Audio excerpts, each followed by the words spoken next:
Dis-nous, quand cela arrivera-t-il et quel sera le signe de ton avènement et de la fin du monde?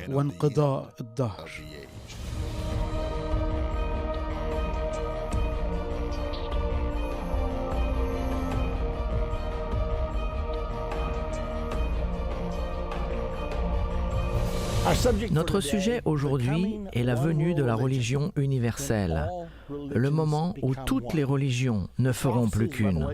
La prophétie se trouve au verset 8 d'Apocalypse 13. « Et tous les habitants de la terre l'adoreront. Ceux dont le nom n'a pas été écrit dans le livre de vie de l'agneau qui a été immolé dès la fondation du monde. » Donc tous adoreront l'Antichrist et son système de religion mondiale, à l'exception de ceux dont le nom est inscrit dans le livre de vie de l'agneau. Maintenant, la Bible nous enseigne qu'il y a un prix à payer pour tous ceux qui finissent par se conformer à ce système de religion mondiale. Apocalypse 13, 15 nous dit qu'il, en parlant du faux prophète, qu'il aura le pouvoir d'animer l'image de la bête, qui est l'image de l'Antichrist, pour que l'image de la bête parle et que ceux qui n'adoraient pas l'image de la bête soient tués. Puis dans Apocalypse 13, 16, il nous parle d'une autre peine. Et il fit que tous, petits et grands, riches et pauvres, libres et esclaves, reçoivent une marque sur leur main droite ou sur leur front, et que personne ne puisse acheter ni vendre, sans avoir la marque, le nom de la bête ou le nombre de son nom. Donc ceux qui ne se conformeront pas au gouvernement mondial et à la religion universelle, ceux qui n'adoreront pas seront tués ou placés sous un boycottage économique. La théorie prédominante de nos jours est qu'il existe deux causes de guerre sur Terre, les conflits entre les nations et les conflits entre les religions. L'une des solutions perçues est de supprimer les nations et d'entrer dans une nouvelle ère de gouvernance mondiale. Et de plus, éliminons les conflits parmi les religions en apportant une sorte d'entente religieuse sur Terre. Ainsi, avec un gouvernement mondial, une religion universelle, nous aurons banni les guerres de la Terre et ainsi nous pourrons avoir la paix. Dans une de nos leçons précédentes, nous avons étudié les prophéties au sujet de la venue d'un gouvernement mondial. Cela va arriver. C'est déjà en cours. Dans notre leçon d'aujourd'hui, nous allons apprendre ce que les prophéties disent réellement au sujet de la venue d'une religion universelle. Pour comprendre comment tout ceci va se dérouler, Mikhail Gorbatchev a écrit un livre en 1987 intitulé « Perestroïka ». Et dans ce livre, il parle des dangers de l'exclusivité religieuse. À la page 231, il présente un système compréhensif de la sécurité internationale. Il a même envoyé une copie à chaque chef d'État de l'époque. L'article 4 II de cette liste était l'extirpation du génocide, l'apartheid et l'exclusivité religieuse. Extirper signifie éliminer. Il disait donc que nous devons éliminer, que nous devons abolir tout génocide, apartheid et exclusivité religieuse. Il est intéressant de voir qu'il place l'exclusivité religieuse dans la même catégorie que le génocide. Nous savons que le génocide est faire du mal physiquement ou mentalement à une minorité. Cela peut être une minorité raciale, une minorité religieuse ou une minorité sexuelle. Mais cela veut dire faire du mal physiquement ou, écoutez bien cela, mentalement. Nous atteignons un point dans notre société aujourd'hui où il est possible de commettre un crime de haine sans blesser personne. Tout ce qu'il faut faire, c'est dire quelque chose qu'il ne faut pas. Le génocide existe non seulement mentalement, mais le mal peut aussi être fait contre une personne à cause de l'exclusivité religieuse. Vous êtes considéré comme étant religieusement exclusif si vous croyez que votre religion est la seule véritable et que les gens doivent être sauvés par une certaine religion ou bien ils ne pourront être sauvés. Par exemple, Jésus-Christ a dit « Si vous ne croyez pas que je suis le Messie, vous mourrez dans vos péchés ». Les Écritures nous disent aussi « Il n'y a de salut en aucun autre, car il n'y a sous le ciel aucun autre nom qui ait été donné parmi les hommes par lequel nous devions être sauvés ». Maintenant, ces types de croyances seraient considérés comme une extrême exclusivité religieuse, car Jésus était religieusement exclusif. Il a dit « Je suis la porte de la bergerie, celui qui y monte par ailleurs est un voleur et un brigand ». Or, Mikhaïl Gorbatchev a dit « Nous devons abolir toute exclusivité religieuse et vous devez accepter ma religion comme valable et je dois accepter votre religion comme valable, que nous y croyons ou pas, car personne ne connaît vraiment la vraie vérité. Donc ma vérité n'est peut-être pas la vôtre, c'est l'idée qui est considérée aujourd'hui parmi l'intelligentsia de notre monde et elle est transmise à l'ensemble du peuple. Quelle est donc la meilleure solution perçue pour l'exclusivité religieuse ?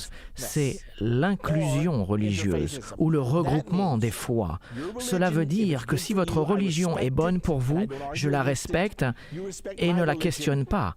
Vous respectez ma religion, tout le monde respecte tout le monde, nous approuvons tout le monde et ainsi nous évitons tous les conflits religieux.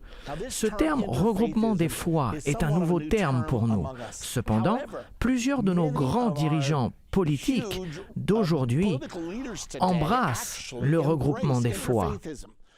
Parmi eux, le président George W. Bush, j'ai un extrait pour vous qui nous montre son opinion sur les religions du monde. Écoutez-le.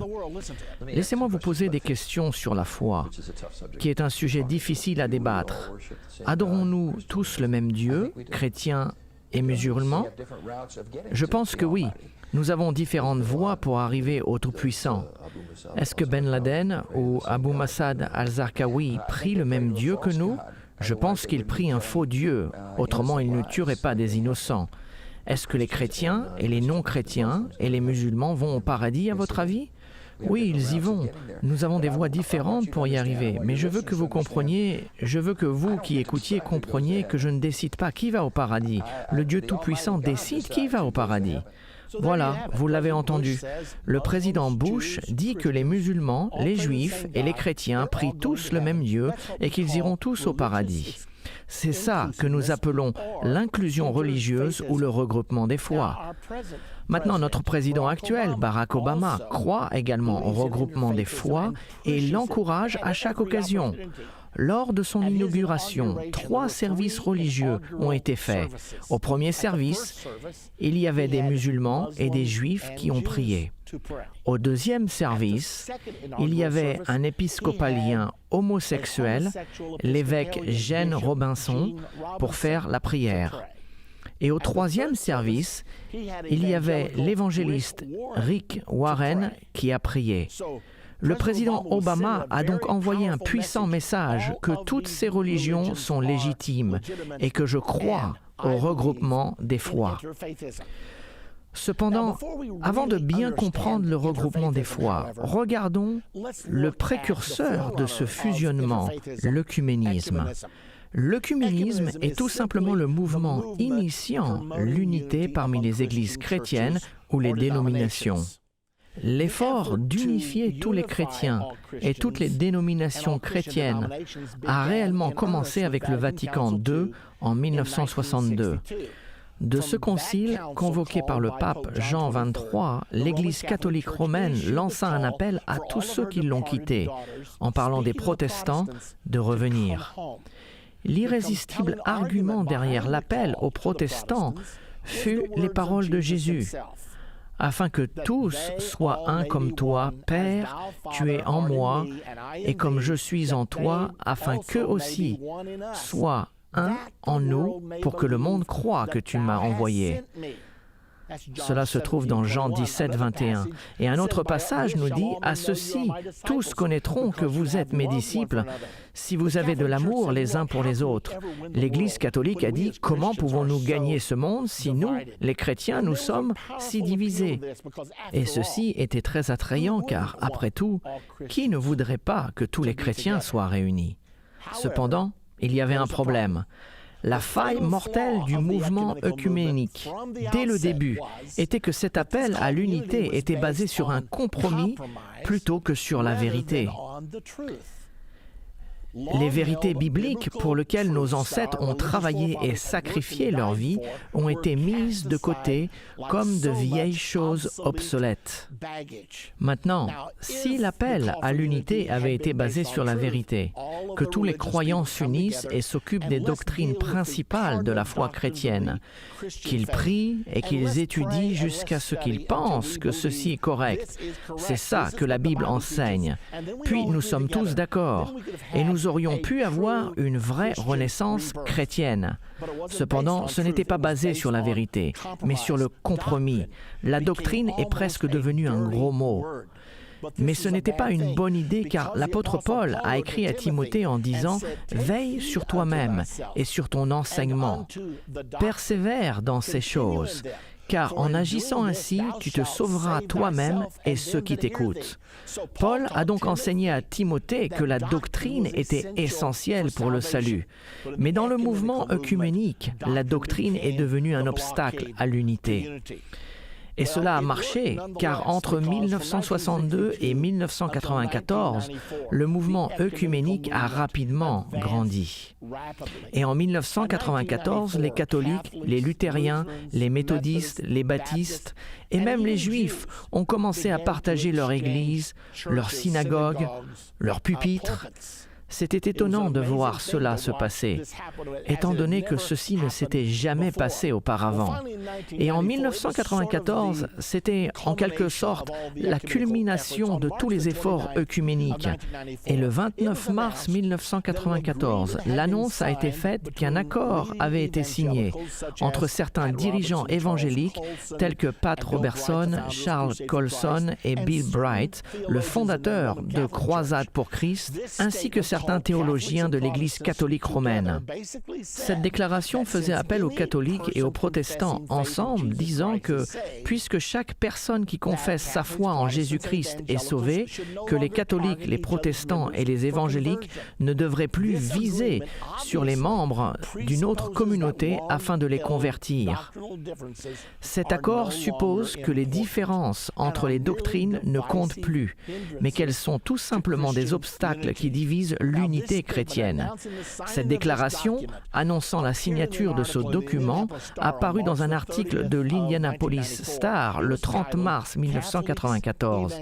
Il est intitulé « Catholiques, évangéliques reconnaissent les liens qui les unissent ».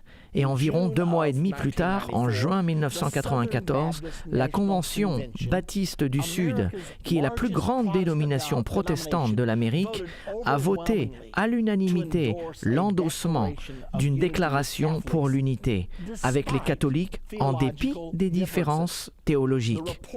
Le rapport de l'édition du 17 juin 1994 de l'Indianapolis Star a dit « Faisant un grand pas en direction dans l'œcuménisme, les baptistes du Sud ont dit que les croyants nés de nouveau se trouvent dans toutes les dénominations chrétiennes et ont encouragé un discours baptiste catholique. » Le titre de l'article, « Les baptistes du Sud adoptent les catholiques, la plus grande dénomination protestante ».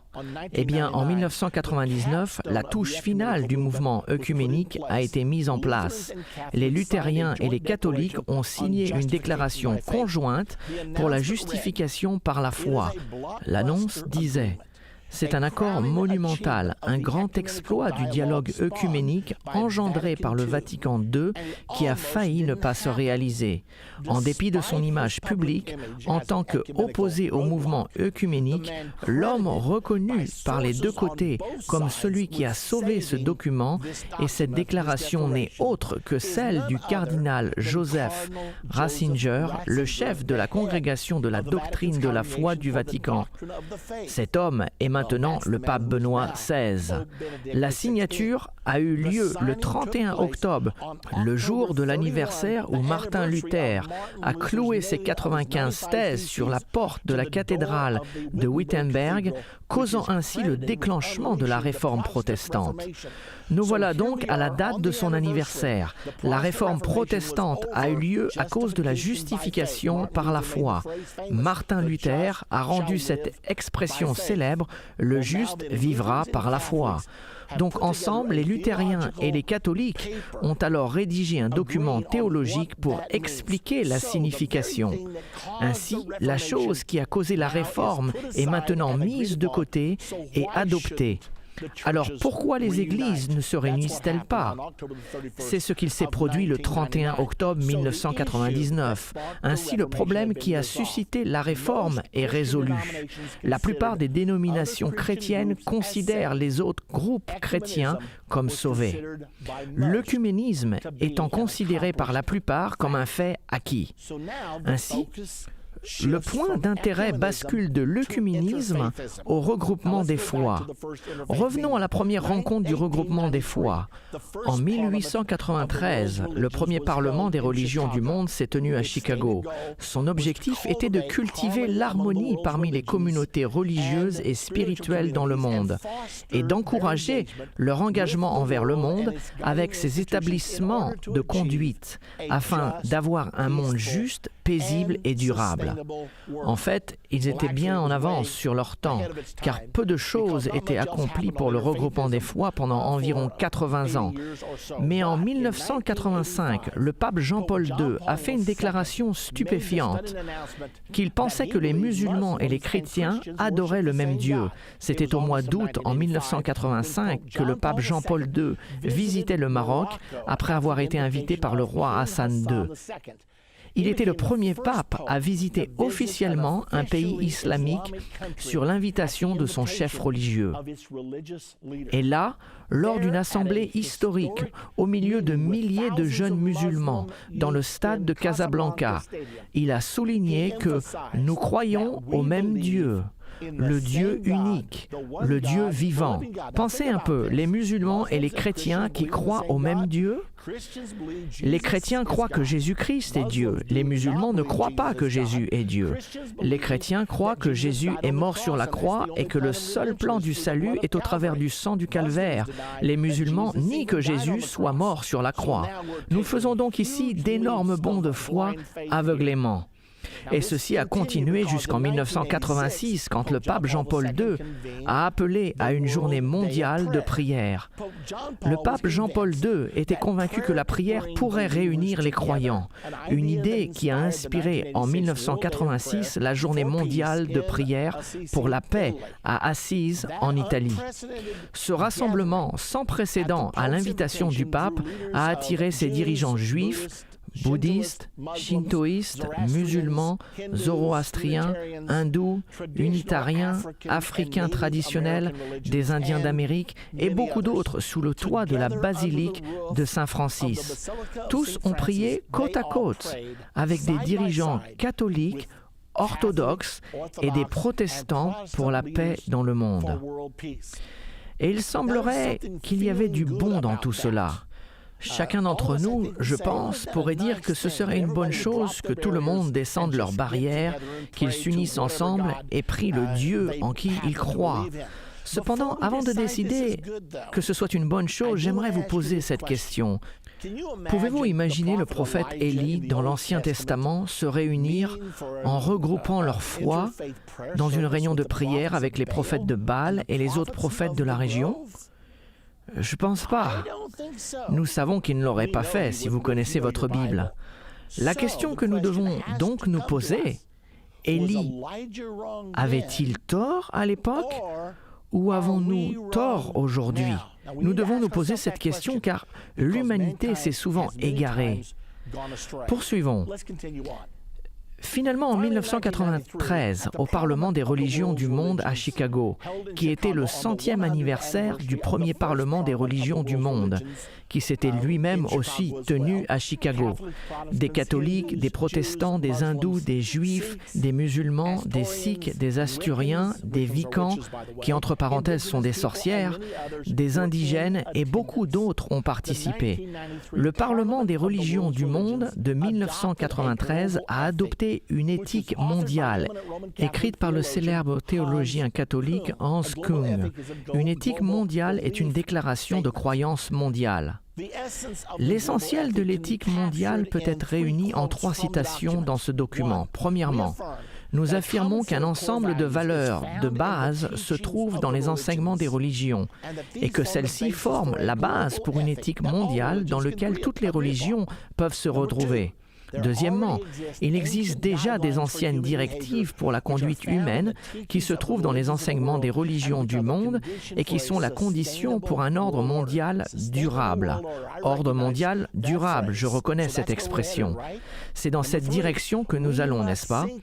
Numéro 3, nous devons enterrer nos petites différences pour la cause de la communauté mondiale en exerçant une culture de solidarité et de rapport.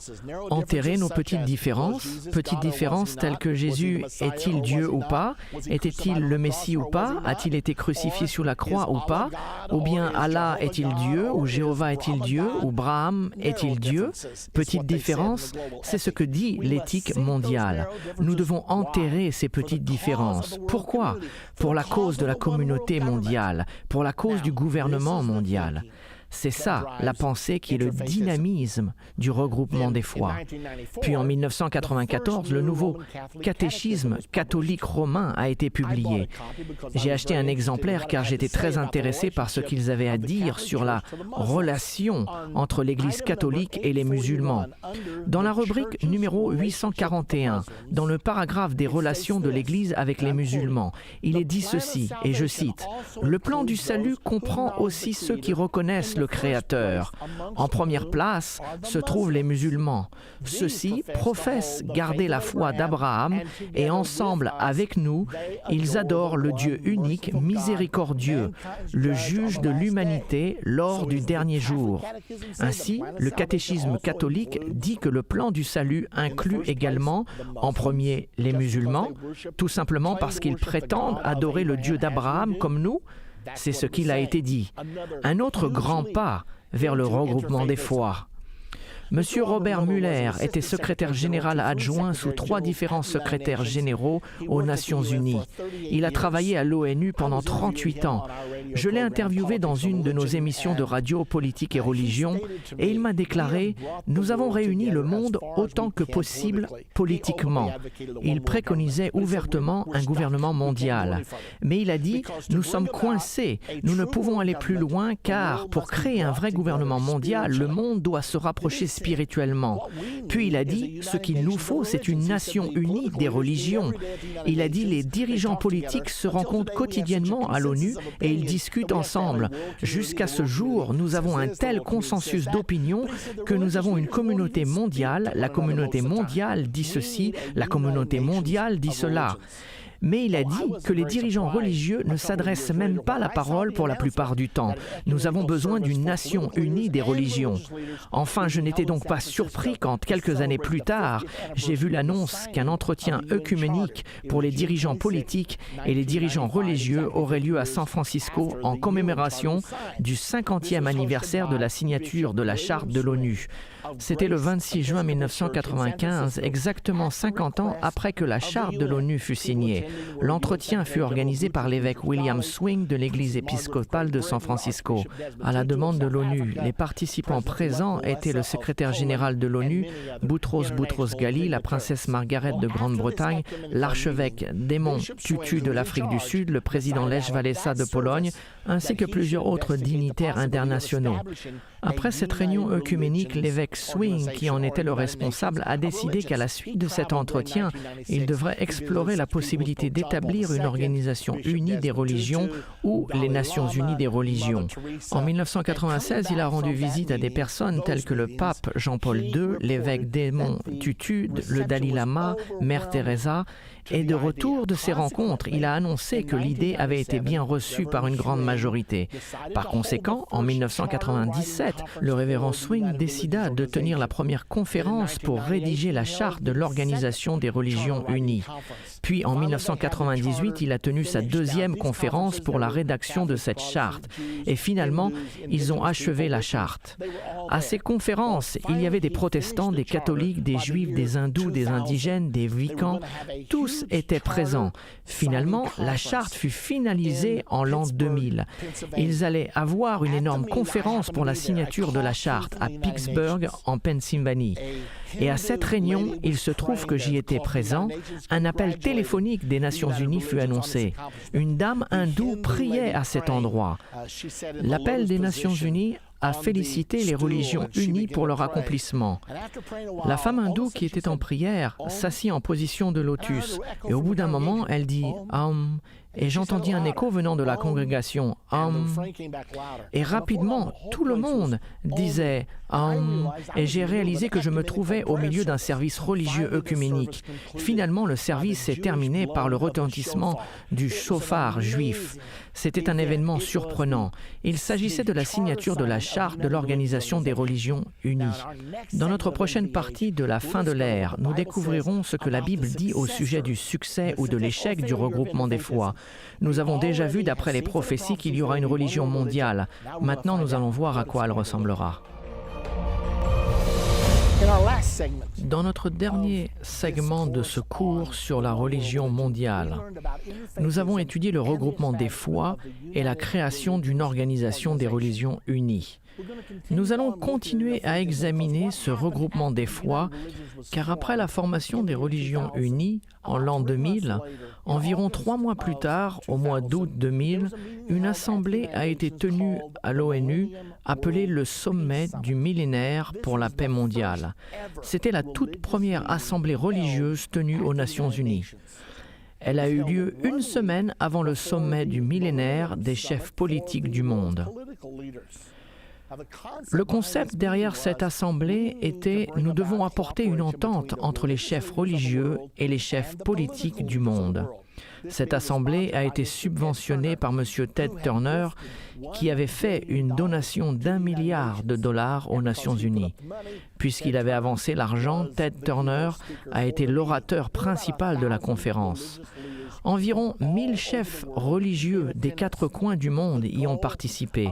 Le but de ce sommet de la paix mondiale était de réunir et de coordonner la direction religieuse et spirituelle en tant qu'allié de l'interreligion aux Nations Unies dans sa poursuite de la paix, de la compréhension mondiale et de la coopération internationale.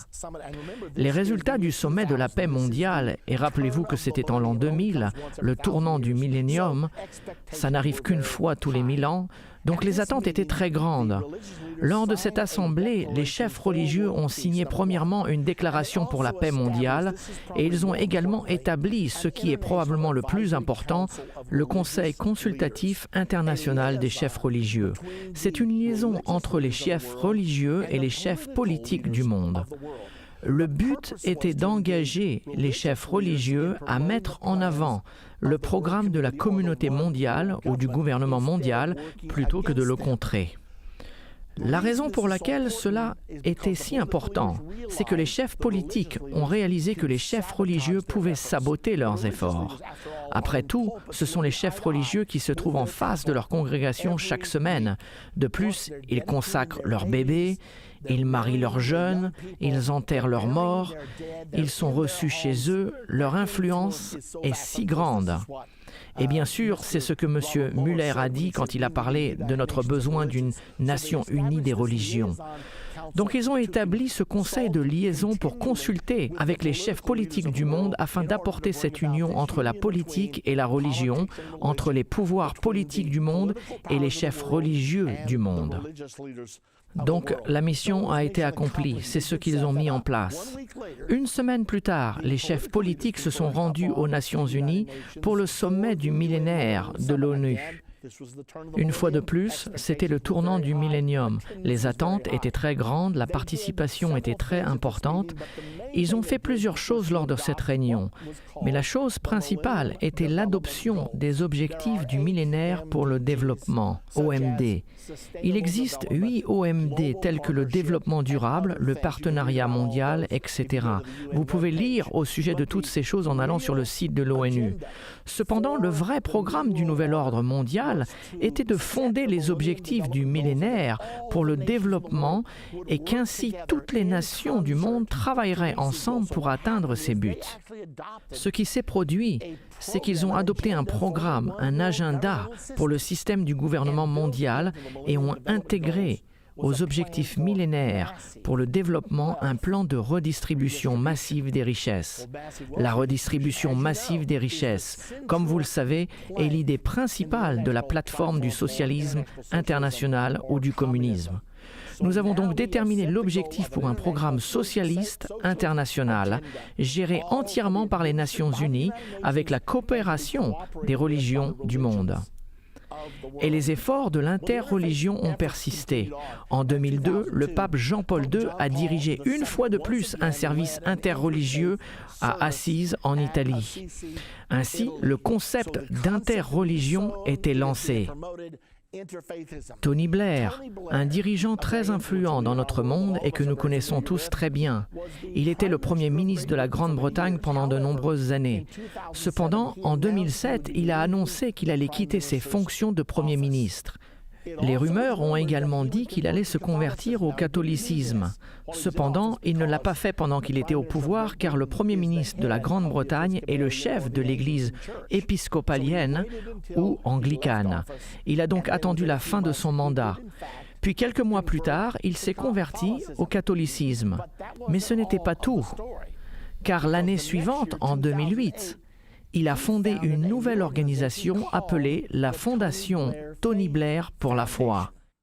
Et il a dit, « Puisque la mondialisation nous rapproche tous, nous avons besoin d'une fondation pour rééduquer le monde, de sorte que les religions puissent apprendre à s'entendre dans cette société qui se rapproche de plus en plus. » Il a même lancé un cursus à l'université de Yale appelé Foi et mondialisation et il en est devenu conférencier. Ce cours est maintenant donné dans d'autres universités prestigieuses. De plus, en 2010, se rendant compte qu'il devait atteindre plus qu'une poignée d'universités prestigieuses, il a lancé un nouveau cursus appelé Face à la foi. C'était un projet destiné aux lycéens dans le monde. Il s'est engagé en partenariat avec Bill Clinton dans son initiative mondiale et ils ont décidé de promouvoir ce nouveau programme aux écoles dans le monde entier. L'idée est la suivante. Chaque élève aura un ordinateur sur son bureau qui sera en contact avec une autre personne d'une autre religion quelque part dans le monde. Un chrétien pourra être en contact avec un musulman avec un bouddhiste ou un bouddhiste avec un juif. Et ces jeunes communiqueront entre eux. Ils feront connaissance et surtout, ils accentueront leurs points communs pour ainsi pouvoir se rapprocher. Souvenez-vous de l'éthique mondiale rédigée par M. Hans Kung. Cela faisait partie de cette idée. Nous sommes d'accord sur le fait que nous devons noyer les petites différences qui nous séparent afin que nous puissions en fait former une communauté mondiale. Le rêve est donc un gouvernement mondial et une religion mondiale. Vous voyez ici l'apogée du mouvement interreligieux. Le pape Jean-Paul II, et ceci est arrivé le 6 mai 2001 dans une mosquée à Damas en Syrie, on voit le pape embrasser le Coran. Surprenant. Il est presque difficile de le croire. Et aux dernières nouvelles de l'interreligion, en 2011, le pape Benoît XVI a déjà annoncé qu'il retournerait à Assise en Italie et qu'il inviterait toutes les religions, une fois de plus, à faire une prière collective. Bien, faisons une pause et voyons de quoi il s'agit vraiment. L'interreligion reconnaît qu'il existe deux religions principales sur la terre, l'islam et le christianisme. L'islam dit avoir environ 1,57 milliard d'adhérents, ce qui représente 23% de la population du monde. Le christianisme dit avoir 2,2 milliards d'adhérents, ce qui représente 33% de la population. Vous avez donc 1,1 milliard de catholiques, 1,1 milliard de protestants, et ensemble, entre l'islam et le christianisme, vous avez 56% de la population du monde. Ainsi, les interreligieux pensent que s'il est possible d'obtenir une coopération entre les musulmans et les chrétiens, si ces deux religions peuvent former une alliance entre elles, elles pourraient réunir le monde. Cependant, nous devons nous demander, est-ce que l'interreligion sera un succès? Les dirigeants européens sont d'accord pour dire que le mouvement multiculturaliste a échoué. Depuis quelque temps, et en Europe particulièrement, l'islam est devenu tellement important que les dirigeants de l'Europe ont essayé d'avoir un esprit ouvert et compréhensif et leur ont accordé une certaine liberté d'action. Mais ce qu'ils ont découvert, c'est que les musulmans ne sont pas intéressés par s'intégrer à la société française, la société allemande ou la société anglaise. Mais ils veulent venir et devenir si importants qu'ils changeront la société dans laquelle ils sont pour qu'elle devienne comme eux. Ainsi, récemment, le président français Nicolas Sarkozy a suivi l'exemple du Premier ministre britannique David Cameron et de la chancelière allemande Angela Merkel. M. Sarkozy a dit « c'est un échec ». La vérité est que dans toutes nos démocraties, nous avons été trop concernés par l'identité des nouveaux venus et pas assez par l'identité du pays qui les accueille. Madame Merkel a dit « le multiculturalisme a totalement échoué en Allemagne ». Monsieur Cameron en Angleterre a dit « il a été la cause pour de jeunes musulmans britanniques d'être vulnérables au radicalisme ». L'interreligion a-t-elle donc échoué? Sera-t-elle la religion de l'Antichrist et du faux prophète, du gouvernement mondial et de la religion mondiale des derniers temps? Ou, si c'était un échec, à quoi devons-nous nous attendre? Il y a eu beaucoup d'autres articles écrits ces dernières années concernant un possible désaccord entre les civilisations, car l'islam est si différente et si ancrée dans ses croyances qu'aux yeux des sociétés occidentales, beaucoup ont dit « ça ne marchera jamais ». Éventuellement, on va avoir une guerre, un conflit. Il se trouve que la Bible prophétise une telle guerre. Apocalypse chapitre 9, versets 13 à 16, déclare qu'une guerre va arriver. Dans le verset 15, il est dit qu'une guerre arrive et tuera un tiers de l'humanité. Un tiers de la race humaine sera éliminé dans cette guerre sans précédent. C'est ce que la Bible nous dit, et les prophéties se réalisent toujours. La Troisième Guerre mondiale, d'après ce passage, commencera à partir du fleuve de l'Euphrate. Permettez-moi de préciser que 100% de l'Euphrate est musulman. La Turquie est 99% musulmane, la Syrie est 92% musulmane, l'Irak est 98% musulmane. Ainsi, chaque centimètre de l'Euphrate est contrôlé par l'islam. Et il est dit dans ce passage, Apocalypse 9 au verset 13-16, que cette guerre commencera dans cette région, où il y a toutes sortes de conflits en ce moment. La guerre va donc impliquer l'islam et les États-Unis y participeront sûrement puisqu'ils sont la puissance principale dans le Moyen-Orient en ce moment. Nous avons des troupes partout. Nous avons 236 000 soldats dans le bassin de l'Euphrate actuellement. Nous sommes engagés dans chaque conflit, que ce soit l'Irak, l'Afghanistan ou le Pakistan. Peu importe l'endroit dont vous parlez, dernièrement la Libye, les États-Unis finissent par y être impliqués. Les États-Unis possèdent également la puissance nucléaire capable de tuer le tiers de l'humanité. Quelles seraient les conséquences de cette guerre? D'après les prophéties, il semblerait que l'islam fera partie d'un grand pourcentage des 2,3 milliards de morts. L'islam a une population de 1,57 milliard de personnes. Cela signifie qu'un plus grand nombre que la population islamique doit périr, mais il apparaît selon les prophéties que l'islam sera en grande partie éliminé dans cette prochaine guerre. Comment en sommes-nous sûrs? Nous avons deux images prophétiques du monde après la Troisième Guerre mondiale. Nous avons deux images du monde pendant les 3 dernières années et demie avant la bataille d'Armageddon. Apocalypse 13 nous dépeint 2 bêtes formant une alliance ensemble. La première bête représente le gouvernement mondial de l'Antichrist et la deuxième bête représente la religion mondiale menée par le faux prophète. Cette image, la même image, qui est donnée dans Apocalypse 13, est également dans Apocalypse 17 et 18. Elle prophétise une alliance entre un gouvernement mondial et une religion mondiale.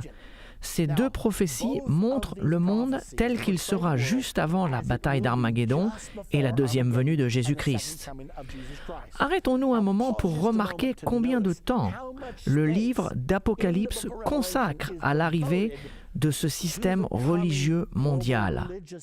Apparemment, il est très important à nous tous qui vivons dans les derniers temps de comprendre le rôle de cette religion mondiale. Entre parenthèses, elle ne sera pas une vraie religion, mais elle sera une fausse religion. Il semblerait que c'est un avertissement de Dieu.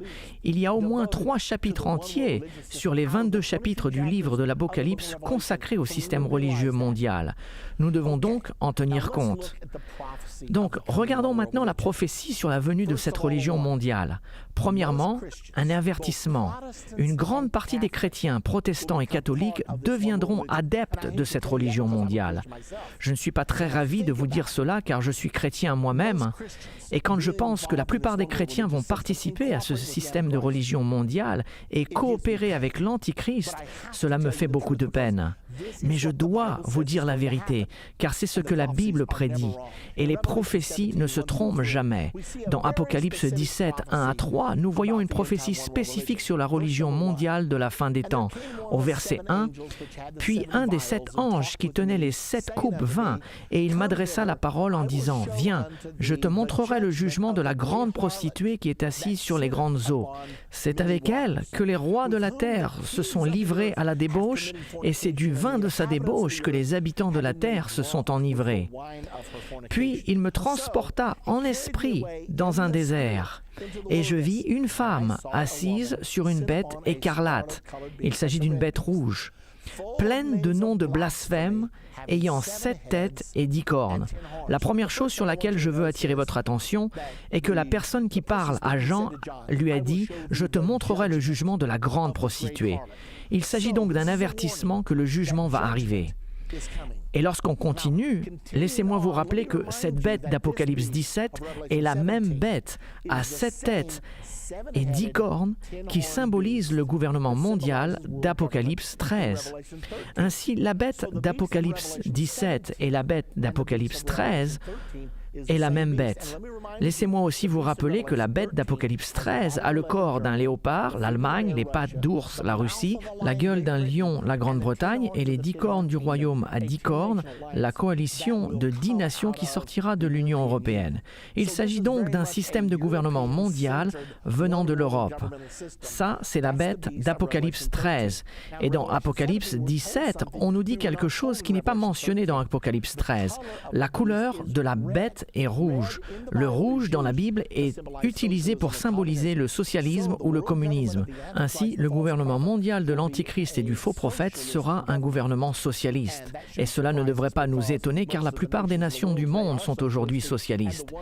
Et celles qui ne le sont pas encore se dirigent rapidement dans cette direction. Nous entendons sans cesse la poussée de la redistribution des richesses, ce qui est évidemment le socialisme. Et plus nous avancerons vers ce gouvernement mondial, plus nous l'entendrons. Retournons dans Apocalypse 17. Dans cette prophétie, il y a une femme assise sur le dos de la bête du gouvernement mondial. Pour pouvoir comprendre cette partie de la prophétie, nous savons qu'une bête symbolise toujours une nation avec son dirigeant, mais afin de comprendre la femme, Dieu emploie toujours une femme pour symboliser une église dans les Écritures. Il emploie une vierge pour symboliser une vraie église. Par exemple, dans 2 Corinthiens 11, 2, Paul a dit « Car je suis jaloux de vous d'une jalousie de Dieu, parce que vous avez fiancé un seul époux pour vous présenter à Christ comme une vierge pure. Il emploie également une femme pour symboliser une église rétrograde. Mais il n'emploie pas une vierge, il emploie une prostituée. Lorsqu'Israël a rétrogradé dans l'Ancien Testament, Dieu a dit qu'elle était semblable à une prostituée. Par exemple, Juges 2, 17, « Mais ils n'écoutèrent pas même leurs juges, car ils se prostituèrent à d'autres dieux, se prosternant devant eux. Ils se détournèrent promptement de la voie qu'avait suivie leur père, et ils n'obéirent point comme eux au commandement de l'Éternel. » Donc, quand nous voyons cette prostituée, c'est la prophétie d'une église rétrograde. Dans la prophétie d'Apocalypse 17, la chrétienté rétrograde, protestants et catholiques, est montrée sur le dos de la bête du gouvernement mondial de la fin des temps. Ceci nous montre une fois de plus l'alliance entre le gouvernement mondial de l'Antichrist et la religion mondiale du faux prophète. La plupart des chrétiens suivront le faux prophète pour se jeter dans les bras de l'Antichrist et de son système de gouvernement mondial. Cela n'est pas une bonne nouvelle à vous dire, mais c'est ce que la Bible enseigne. Pour être sûr que nous comprenions l'identité de cette femme avec certitude, regardons le rôle du catholicisme dans l'état rétrograde de l'Église des derniers temps. Il s'agit d'une femme, nous pouvons découvrir son identité dans Apocalypse 17, 18, où il nous est dit « Et la femme que tu as vue, c'est la grande ville qui a la royauté sur les rois de la terre. » Donc, numéro 1, la femme est une ville, c'est simple. Cependant, la Bible nous dit également que la femme est assise sur les grandes eaux, c'est dans le verset 1. Que symbolisent donc ces eaux? Le verset 15 d'Apocalypse 17 nous dit « Les eaux que tu as vues sur laquelle la prostituée est assise, ce sont des peuples, des foules, des nations et des langues. » Ainsi, la femme est une ville et cependant elle règne au-dessus d'un vaste système international de peuples, de multitudes, de nations et de langues. Maintenant, cette bête a 7 têtes. Et dans cette prophétie, les 7 têtes ont une signification précise. Le verset 9 nous indique cette signification. C'est ici l'intelligence qui a de la sagesse. Les 7 têtes sont 7 montagnes sur lesquelles la femme est assise. La femme est une ville, n'est-ce pas? C'est ce que nous avons appris au verset 18. Donc, les 7 têtes sont 7 montagnes sur lesquelles la ville est assise. J'ai entendu toute ma vie que Rome est la ville aux 7 collines. Mais j'ai voulu savoir si c'était vraiment la vérité. Je suis donc allé à la bibliothèque et j'ai cherché Rome dans l'encyclopédie et effectivement, Rome est la ville aux 7 collines. J'ai vraiment été surpris lorsque j'étais à Rome en 1993 et que mon guide catholique, après nous avoir fait sortir du Colisée, nous annonça fièrement « Si vous regardez ici, vous pouvez voir plusieurs des 7 célèbres collines de Rome. » Puis il continua « Voici Avignon, voici Palatine » et il continua à faire le tour en nommant les 7 collines. Je connaissais déjà l'Écriture, mais je fus surpris de ce que j'entendais.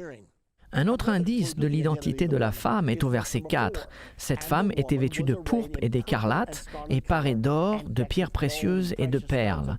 Elle tenait dans sa main une coupe d'or remplie d'abominations et des impuretés de sa prostitution. Nous savons qu'il existe 2 corps gouvernants dans l'Église romaine, le collège des cardinaux et le collège des évêques. La règle officielle de l'Église dicte que les cardinaux portent du rouge et que les archevêques portent le pourpre. Si vous voulez le vérifier, c'est dans un article intitulé « Plus que ce que vous devez savoir sur les cardinaux » du Critérium du 1er juillet 1988. Voilà donc le côté catholique de la prophétie chrétienne. Regardons maintenant le rôle protestant dans l'état rétrograde de l'Église des derniers temps. Le verset 5 « Et sur son front, le front de la prostituée, était écrit un nom, un mystère, Babylone la grande, la mère des prostituées et des abominations de la terre. » Qu'est-ce que cela veut dire? Vous voulez dire qu'elle est une prostituée, mais qu'elle a également des filles et qu'elles sont, elles aussi, des prostituées, ce qui signifierait qu'elles sont, elles aussi, des églises rétrogrades? C'est tout à fait ça. Maintenant, au Vatican II, une déclaration a été faite. Nous, l'Église mère, ouvrons les bras pour que nos filles protestantes reviennent. Il y a eu tellement de disputes concernant la façon dont les églises protestantes devaient être considérées par l'Église catholique romaine qu'une note fut publiée sur l'expression « Église sœur ». Voici ce qu'elle dit, et je cite, « Il doit toujours rester clair, même quand l'expression « Église sœur » est utilisée dans ce sens propre, que l'Église universelle, une, sainte, catholique et apostolique, n'est pas la sœur, mais la mère de toutes les églises particulières. Déclaration faite par le cardinal Ratzinger. Cela vient de l'article 10 du 30 juin 2000 de catholiqueculture.org. Dois-je vous rappeler que le cardinal Ratzinger est aujourd'hui le pape Benoît XVI? Et il pense que l'Église catholique romaine est l'Église mère et que toutes les églises protestantes sont ses filles. Et il le dit précisément ici, vous pouvez le voir par vous-même. Le plus choquant dans tout ceci est que la Bible enseigne que les chrétiens qui ont rétrogradé participeront à la grande tribulation. J'aimerais que cela ne soit pas vrai. En tant que chrétien, il serait plus facile pour moi de dire « Oh, les musulmans vont infliger la grande tribulation sur la terre ». Mais je ne peux pas vous dire cela, car la prophétie nous raconte une histoire différente, et les prophéties s'accomplissent toujours. Je me dois donc de vous dire, à vous et à moi-même, ce que la Bible nous dit. Et même si vous vous dites, je ne vois pas comment on pourrait en arriver là, si la Bible le dit, vous pouvez en être sûr, cela va arriver. Avons-nous déjà eu des chrétiens persécutant d'autres chrétiens? Absolument. Il y a eu des cas de protestants persécutant des catholiques. En 1563, l'anticatholicisme en Angleterre s'est envolé quand le livre des martyrs de John Foxe a été publié. De même, les catholiques ont persécuté les protestants. Pendant le Saint-Empire romain, aucune religion en dehors du catholicisme n'était permise. Les gens étaient brûlés au bûcher. Que devons-nous donc faire? Qu'est-ce que la Bible nous dit de faire si cela arrive aux chrétiens aujourd'hui? Apocalypse 18:4 nous donne la réponse. Et j'entendis du ciel une autre voix qui disait « Sortez du milieu d'elle, mon peuple, afin que vous ne participiez point à ses péchés et que vous n'ayez point de part à ses fléaux. » Nous devons retourner à un véritable christianisme biblique. Comment pouvons-nous le faire? Nous devons reprendre l'étude de notre Bible, pas seulement nos livres religieux. Nous devons nous humilier dans la prière quotidienne et retourner au modèle qui nous est montré dans le livre des Actes. Ayons un vrai réveil chrétien de la fin des temps et ayons-le ensemble.